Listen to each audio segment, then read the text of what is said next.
Vamos a poner de acuerdo. Nosotros tenemos 3 requisitos. Los hijos de la generación diezmada, Guado entra dentro de esa categoría. Un programa humanista que ponga al ser humano y a la naturaleza como centro. Hoy es el Día Mundial del Ambiente, así que hay que tenerlo profundamente en cuenta. Y nuevos rostros, que no es decir, la gente nueva, no. La gente que está excluida del sistema político.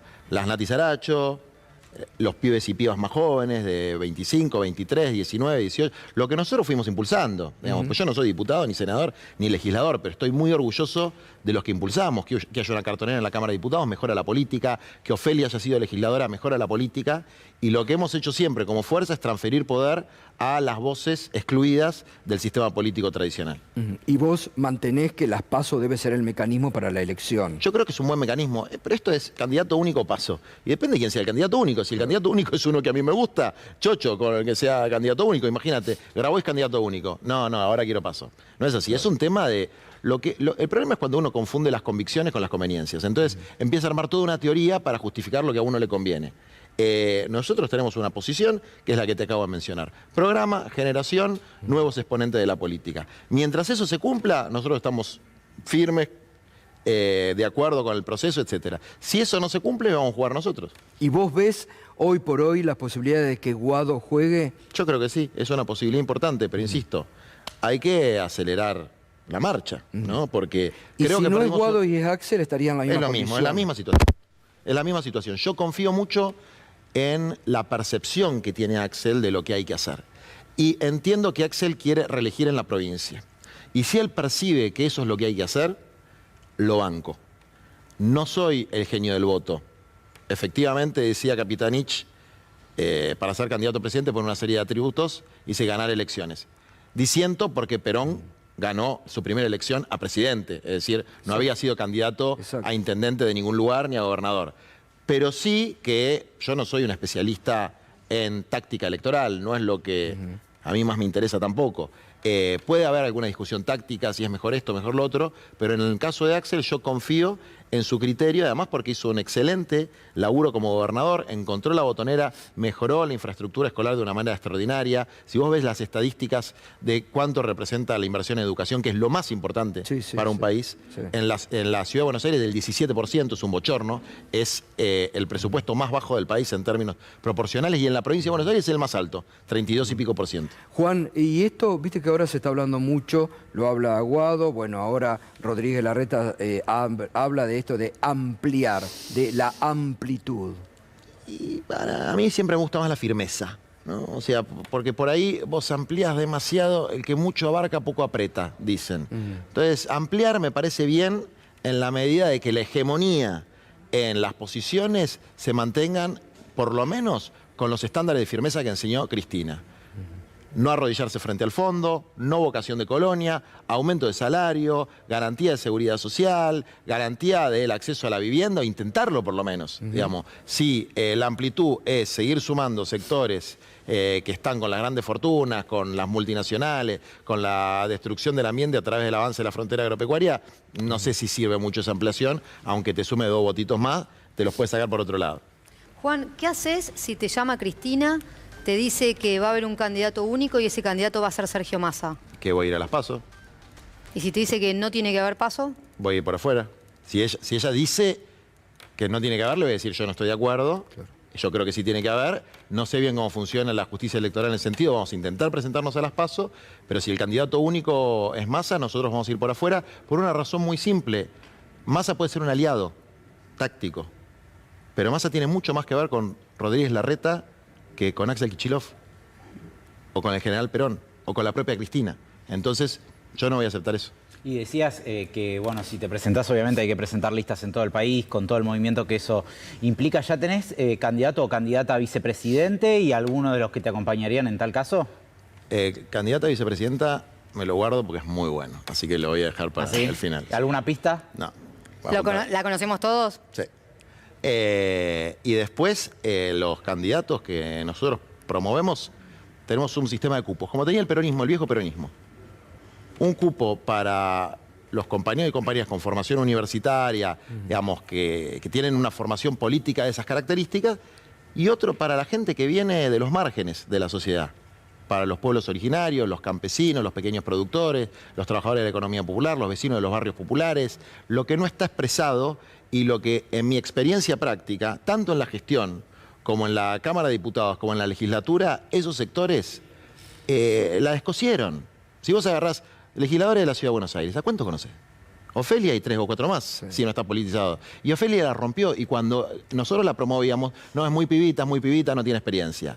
Nati Saracho la descosió. Fede logró que salga en el proyecto de personas en situación de calle. Itay logró avanzar lo poquito que se hizo en la auditoría de la deuda. Entonces nosotros promovimos siempre gente proba, honesta, pero que representaba algo que no está representado en la política y que en un país donde el 40% de las personas son pobres, por ahí si algunas personas que vienen de ese origen están en el poder, los problemas se solucionan mejor.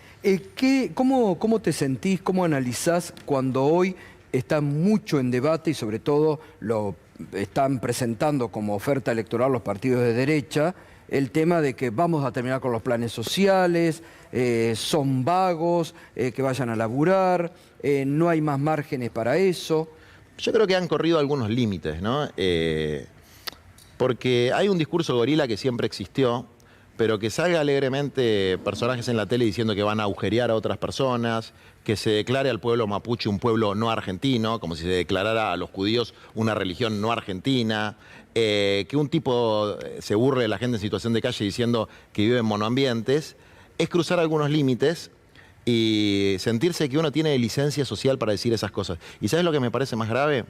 Que en nuestro campo, no en los medios, porque acá en C5N y en otros medios se lo critica mucho esto, pero no veo dirigentes políticos discutiendo eso. Mira, yo me fijaba en los candidatos del Frente de Todos, Santoro, Lamen, Sara Ciudad. No le contestaron a Jorge Macri con lo que dijo, la barbaridad que dijo de las personas en situación de calle. ¿Por qué? Porque habrá un cálculo por ahí de que meterse en esos temas, ¿no?, en los temas más espinosos de los sectores más empobrecidos, es piantavotos. Y capaz que los focus groups dicen que es piantavotos porque le han metido a un sector de la sociedad en la cabeza que entender que la dignidad de cualquier ser humano hay que garantizarla y que eso está en nuestra Constitución y que es una obligación del Estado argentino, no da votos. Bueno, esas son las cosas donde hay que ser inflexible, donde las convicciones... Bueno, incluso han dicho desde ese sector del gobierno de la ciudad, vos tenías buena relación con Rodríguez Larreta. Yo tengo una relación que no es ni buena ni mala. Tenía. Ahora estoy de licencia en el movimiento. Que te nombró a vos directamente. Dijo, Larreta, Bullrich, Jorge Macri, ellos se coachean. Entonces buscan cuál es la representación de los feos, sucios y malos. Y ya Grabois, representación de los feos, sucios y malos. Entonces dicen, voy a terminar con la intermediación y el que necesite va a resolver algún problema va a venir el Estado. Pero flaco, ¿por qué no lo hiciste antes? Si estás en el gobierno de la ciudad, pero por favor, decime dónde firmo. Si lo que más queremos nosotros es que no haya ningún tipo de intermediación y que haya ningún tipo de discrecionalidad y que cualquier ser humano que necesite un salario social complementario, como lo quiera llamar, lo pueda tener. Por eso militamos la ley del salario básico universal. Ahora, para eso hay que ponerla. ¿Y a dónde hay que sacársela? A sus amigos los jueces, por ejemplo, a los que todos los años le regalamos, mirá esta cifra, 200.000 millones de pesos es el costo fiscal, según el presupuesto, de que ellos no paguen impuesto a las ganancias, que lo deberían pagar. El régimen de promoción de sus amigos de la Barrick Gold, 100.000 millones de pesos. Te estoy hablando de gastos que ya hacemos. La famosa economía del conocimiento, que es el pibe más rico del país, Galperin, 150.000 millones de pesos. Todo eso figura en un rubro que se llama promoción industrial, 4.5 del PBI. Solamente con eso resolvemos el déficit y resolvemos el salario básico universal. Se terminó la discrecionalidad. Ahora, la discrecionalidad solo se termina cuando cualquier persona que necesite un puesto de trabajo garantizado de 20 horas por semana para llevar el pan a su casa, va a un lugar y lo tiene. No destruyendo las organizaciones sociales, que es lo que plantea Larreta, Bullrich, etcétera, porque saben que ellos no pueden aplicar su programa de ajuste, no pueden privatizar, no pueden destruir el tejido social de la Argentina si estamos nosotros. Porque nosotros, es verdad, negociamos a cara descubierta con cualquiera, pero nosotros resistimos y cuando tenemos que combatir, combatimos.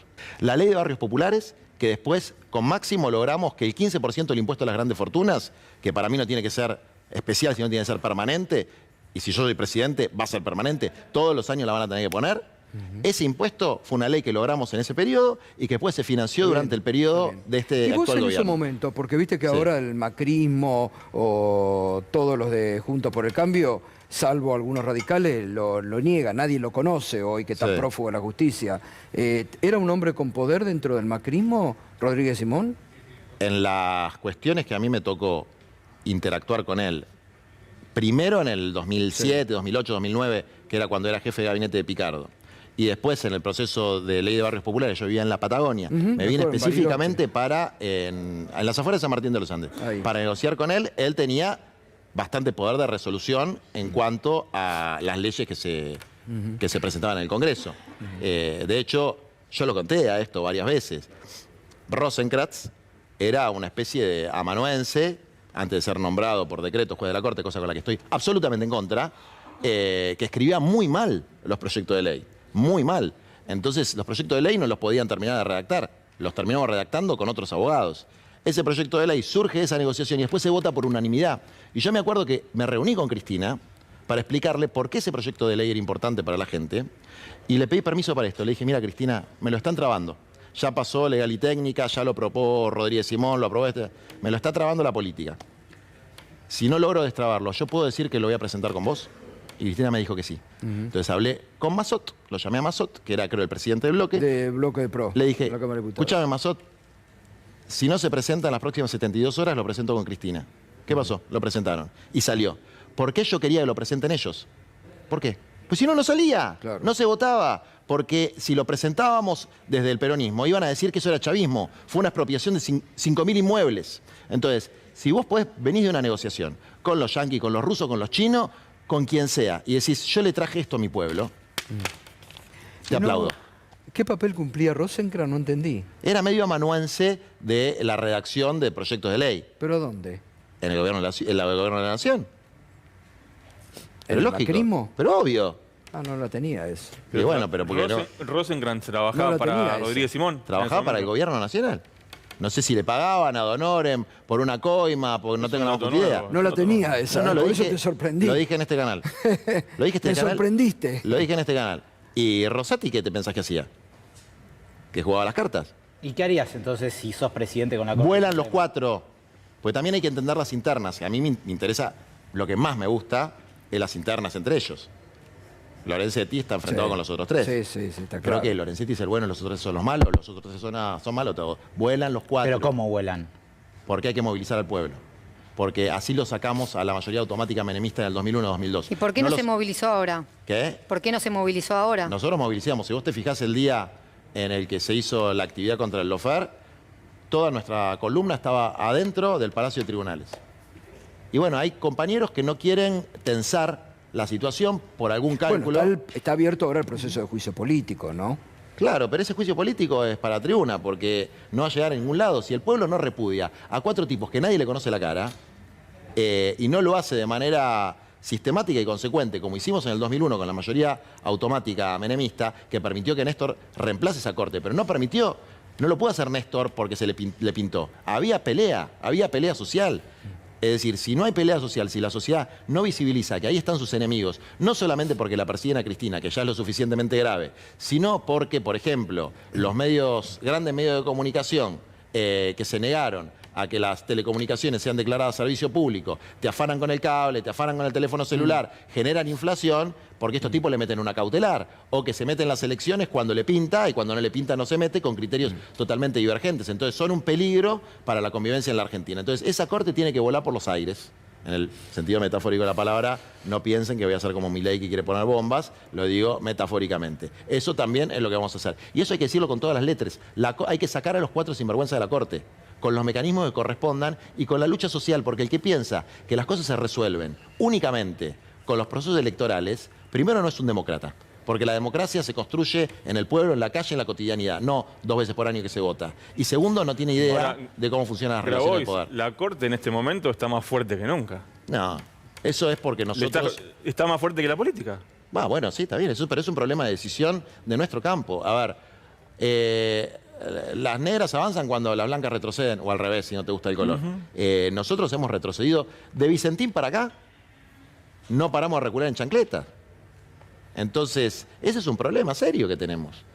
Es un problema serio que tenemos. Entonces, a mí me parece que falta, como dice la canción de Silvio Rodríguez, la necedad de asumir el enemigo.